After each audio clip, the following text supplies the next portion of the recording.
Hello everyone, judiciary by PW के platform पर आपका स्वागत है। I am Apoorva Purohit. आज के इस टॉपिक में हम लोग एक बहुत ही बड़ा डेवलपमेंट अंडरस्टैंड करने वाले हैं न्यू क्रिमिनल लॉ के अंडर। लेकिन इसी के साथ साथ में बहुत ज्यादा इंपॉर्टेंट है कि हम लोग आईपीसी में क्या आपके प्रोविजन है उसे भी अंडरस्टैंड करते हुए चले। अगर कोई व्यक्ति एक महिला को झूठा झांसा देता है शादी का और उसके बाद में उसके साथ में सेक्सुअल इंटरकोर्स करता है, उसके बाद में शादी के प्रॉमिस को फुलफिल नहीं करता है, तो क्या ये रेप का मामला बनता है या नहीं बनता है? अगर हम आईपीसी के कॉन्टेक्स्ट में बात करें तो अभी तक तो रेप के लिए पनिशमेंट मिल ही रही थी। इनफैक्ट हम लोग एक जजमेंट अभी रिसेंट जो सुप्रीम कोर्ट का आया उसके कॉन्टेक्स्ट में भी डिस्कशन करने वाले हैं। लेकिन बीएनएस में क्या बदलाव आया है उसके साथ में भी इस जजमेंट को कंपेयर करना बहुत इंपॉर्टेंट है, जिससे कि आपको नए डेवलपमेंट के बारे में थोड़ा आइडिया लग सके। तो पहले तो हम लोग बात करते हैं केस की, अमोल भगवान Nehul versus state of Maharashtra. Justice बीवी नागरत्ना एंड एससी शर्मा की यहाँ पे बेंच है। अगर हम इस पूरे के पूरे केस के बारे में बात करना स्टार्ट करें तो यहाँ पे सुप्रीम कोर्ट ने क्वॉश कर दिया है जो मामला, जो केस बना था यहाँ पे इस लड़के के अगेंस्ट। अगर हम केस के फैक्ट्स की बात करें तो यहाँ पे the boy was 25 years of age, 25 years की एज है। हालांकि ये जो एज है ये प्रेजेंट टाइम की है, जब ऑफेंस कमिट हुआ था तभी वो 23 ईयर ओल्ड। यहाँ पे इसकी रिलेशनशिप फॉर्म होती है एक महिला के साथ who is also similar age group की ही। But this woman is married. ये महिला जो है शादीशुदा है, हालांकि सेपरेटेड है अपने हस्बैंड के साथ, लीगली डिवोर्स नहीं हुआ है। तो हम लोग यहाँ पे आदमी की एज मेंशन कर रहे हैं, महिला भी जो है सिमिलर एज ग्रुप की हम मान लेते हैं तो 23 ही लिख देते हैं। और इसी के साथ साथ में इसके साथ एक चीज है कि she is married, though separated, और महिला की एक छोटी लड़की भी है who is 4 years of age. यहाँ पे इन लोगों का एक रिलेशनशिप फॉर्म होता है जहां पे महिला का ये कहना है कि इसने मुझे शादी का वादा किया था और उसके बाद में मेरे साथ सेक्सुअल इंटरकोर्स किया, इसी के बेसिस पे मैंने कंसेंट दिया था। अब पहले तो ये अंडरस्टैंड करना पड़ेगा लॉ के एस्पेक्ट्स में एंटर करके कि यहाँ पे ये जो मामला बनता है क्या ये रेप का मामला बनता है या नहीं बनता है। तो अगर हम लोग लॉ के प्रोविजंस में एंटर करते हैं तो सबसे पहले 375, क्योंकि अभी ये जो मामला है 1 जुलाई 2024 से पहले का है। जो भी मामले आपके 1 जुलाई 2024 से पहले के हुए हैं, यानी कि जब वो ऑफेंस कमिट हुआ है, तो हम उसमें न्यू क्रिमिनल लॉस को अप्लाई नहीं करते हैं। हम लोग अप्लाई करते हैं आईपीसी को, एविडेंस एक्ट को, सीआरपीसी को। इसी वजह से यहाँ पे हम आईपीसी को रेफर कर रहे हैं। अगर आप यहाँ पे 375 में रेप की डेफिनेशन देखोगे तो यहाँ पे काफी सारे प्रोविजंस बता रखे हैं कि कब बिना कंसेंट के, बिना विल के अगर कोई व्यक्ति सेक्सुअल इंटरकोर्स करता है तो रेप हो सकता है। यहाँ पे दो चीजें आखिरी में लिखी है, against her will and without her consent. ये चीजें बहुत इंपॉर्टेंट है। बट उसके बावजूद हम लोग देखते हैं कि काफी सारे रिलेशनशिप्स के खत्म होने पर, एंड होने पर रेप के मामले दर्ज किए जाते हैं महिलाओं के द्वारा। उसका क्या कारण है? क्योंकि यहाँ पे अगेंस्ट द विल तो नहीं है, ना ही बिना कंसेंट के मामला है। अगर हम लोग इस पर्टिकुलर केस की भी बात कर ले तो यहाँ पे भी ये दोनों लोग रिलेशनशिप में ही थे। तो क्या कारण है कि महिला ने यहाँ पे केस किया? क्योंकि महिला का ये कहना है कि इस आदमी ने मुझे प्रॉमिस किया था शादी का। तो अब अगर हम लोग यहाँ पे इसको अंडरस्टैंड करने के लिए सेक्शन 90 को रेफर करते हैं तो ज्यादा क्लैरिटी मिल पाएगी। सेक्शन 90 आईपीसी का आपका डिफाइन करता है कंसेंट को, कि कंसेंट होता क्या है। अब कंसेंट को काफी लोग समझते हैं कि अगर एक व्यक्ति ने हाँ बोल दिया या सहमति दे दी तो that is consent, but that is not. Consent को अंडरस्टैंड करना पड़ेगा लॉ के कॉन्टेक्स्ट में। And no consent is a consent that is given under fear of injury, misrepresentation of facts, या फिर कोई भी तरीके से मिसकंसेप्शन ऑफ फैक्ट हो, फ्रॉड हो वगैरह। तो इसका मतलब ये हुआ कि अगर किसी व्यक्ति ने किसी को बंदूक की नोक पर हाँ बुलवाया तो वो कंसेंट नहीं हुआ। कोई झूठ बोलकर कंसेंट ऑब्टेन किया तो वो कंसेंट भी कंसेंट नहीं हुआ। कोई फ्रॉड कमिट करके भी कंसेंट नहीं हुआ। इसी तरीके से अगर कोई कंसेंट आपने इनसेन पर्सन का लिया है तो वो भी कंसेंट की डेफिनेशन में फॉल नहीं करेगा, क्योंकि उसके पास वो इंटेलेक्चुअल कैपेसिटी नहीं है चीजों को समझने की। इसी तरीके से कंसेंट ऑफ चाइल्ड, यानी कि 18 साल से कम के व्यक्ति का कंसेंट भी कंसेंट नहीं होता है। तो अगर आप ये कंसेंट की डेफिनेशन को अंडरस्टैंड कर लोगे तो आपको ज्यादा समझ में आ पाएगा कि कहां पे अगेंस्ट हर कंसेंट या अगेंस्ट हर विल वाला कॉन्सेप्ट कहां से आ पा रहा है। अगर हम फॉल्स प्रॉमिस और मैरिज के कॉन्टेक्स्ट में बात करते हैं या इस प्रकार के सभी मामलों की बात करते हैं तो यहाँ पे यूजुअली इस प्रकार के केसेस इसलिए बनते हैं क्योंकि यहाँ पे सीधा दावा यही होता है कि मेरा जो कंसेंट है इस प्रॉमिस की वजह से आया था। अब ये प्रॉमिस जो है अगर फुलफिल नहीं हो रहा है तो इसका मतलब मिसकंसेप्शन ऑफ फैक्ट के बेसिस पर मेरा कंसेंट ऑब्टेन किया गया, तो it is not a consent. Section 90 IPC के हिसाब से यही दावा इस महिला के द्वारा दिया जा रहा था। लेकिन सुप्रीम कोर्ट यहाँ पे क्वॉश कर देता है केस को और ये जो लड़के है, उस लड़का जो है उसे अक्विट कर देता है या इसे बरी कर देता है। उसका कारण सिंपल से ये बताया जाता है कि सिचुएशन के अंदर महिला ऑलरेडी मैरिड थी, even though she was separated, अलग हो चुकी थी अपने पति के साथ, पर लीगल स्टेटस उसका अभी भी मैरिड महिला वाला ही था। तो इस सिचुएशन के अंदर हमारे लिए मानना ये चीज का मुश्किल हो पा रहा है कि आपने जो कंसेंट है शादी के वादे की वजह से ही दिया था। It is like hard to believe.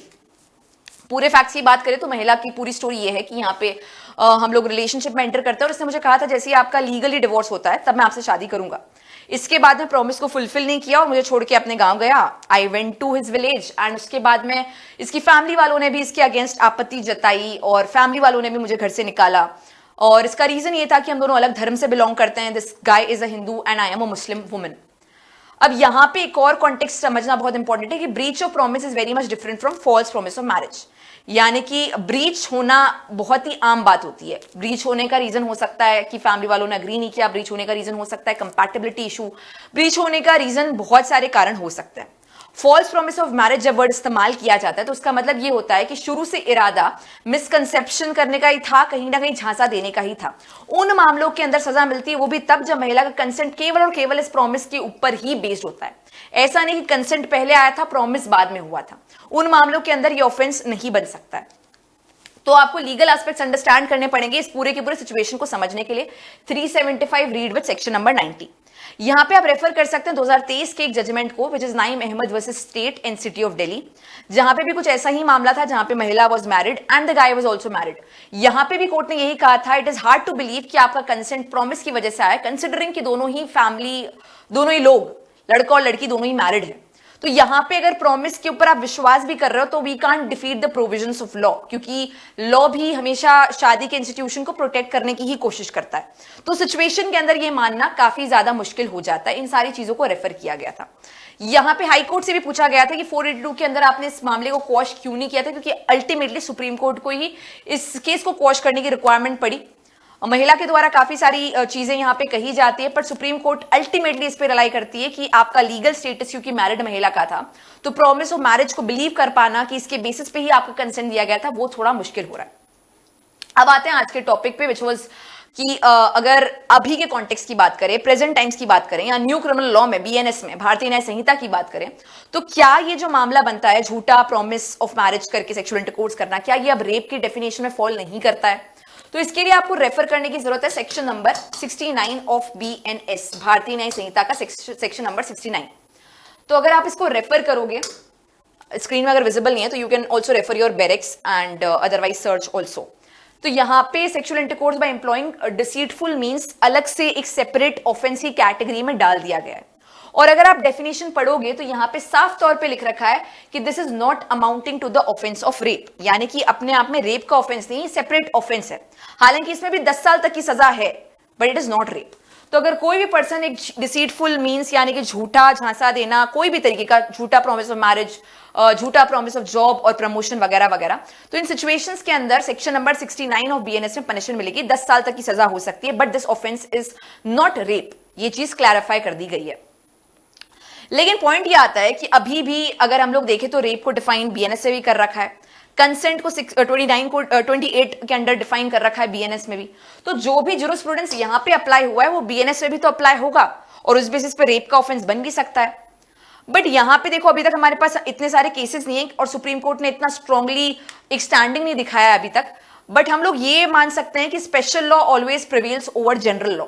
तो अगर एक स्पेशल लॉ बनाया गया, एक स्पेशल प्रोविजन डाला गया, तो इसका मतलब इरादा यही है कि जो पहले वाला अप्रोच था हम उससे हटाकर इस न्यू सेक्शन के अंदर उन मामलों को डील करें, क्योंकि ऐसे मामले भी काफी सारे आ रहे हैं। अब इन मामलों को भी टैकल करने के लिए बहुत सारे फैक्टर्स को मद्देनजर रखना इंपॉर्टेंट होता है, जैसे कि कंसेंट किस कारण की वजह से दिया गया था, ब्रीच ऑफ प्रॉमिस था या फॉल्स प्रॉमिस ऑफ मैरिज था, डिसीटफुल मीन्स कैसे एम्प्लॉय किए गए थे वगैरह। ये सारी चीजों का अगर क्लैरिफिकेशन निकलता है उसी सिचुएशन के अंदर यहाँ पे कन्विक्शन हो पाएगा। अभी तक 69 के अंडर के बहुत सारे ऑफेंसेस ऐसे रजिस्टर नहीं हुए, एटलीस्ट हमने कोई लैंडमार्क केस डिस्कस नहीं किया है as of now supreme court के द्वारा। तो इसी वजह से यहाँ पे अभी कोई प्रेसिडेंट उस तरीके से मिसिंग है। बट एक चीज जरूर क्लैरिफाई होती है कि अब ये जो मामला है वो रेप की कैटेगरी में तो फॉल नहीं करता है, एक सेपरेट ऑफेंस की कैटेगरी में फॉल करता है। ये जो सेक्शन है अपने आप में काफी ज्यादा कॉन्ट्रोवर्शियल भी रहा है because of the nature of the section. जो पहला वाला पार्ट है वो तो चलो जो है वो पहले भी एग्जिस्ट करता था, काफी लोगों को इसके बारे में पता नहीं है, यानी कि false promise of marriage was punishable earlier also and now also. तो वो चीज काफी लोगों को नहीं पता है, इस वजह से वो लोग इसके अगेंस्ट आपत्ति दिखा रहे हैं। बट जो सेकंड पार्ट है जहां पे ये बता रखा है कि deceitful means shall include false promise of employment, promotion वगैरह, तो यानी कि अगर झूठा प्रॉमिस ऑफ प्रमोशन और जॉब वाला जो कॉन्टेक्स्ट है, अगर उसको देखें तो वो काफी कंट्रोवर्शियल टर्न ले सकता है। यही सारी ये चीजें इसके बारे में। What is your opinion regarding it? You can give the suggestions in the comment box. क्या आप पहले वाले लॉ से अग्रीमेंट रखते हैं या फिर नए लॉ के साथ, या आपका ओपिनियन कुछ और ही है, उसे भी आप कमेंट में बता सकते हैं।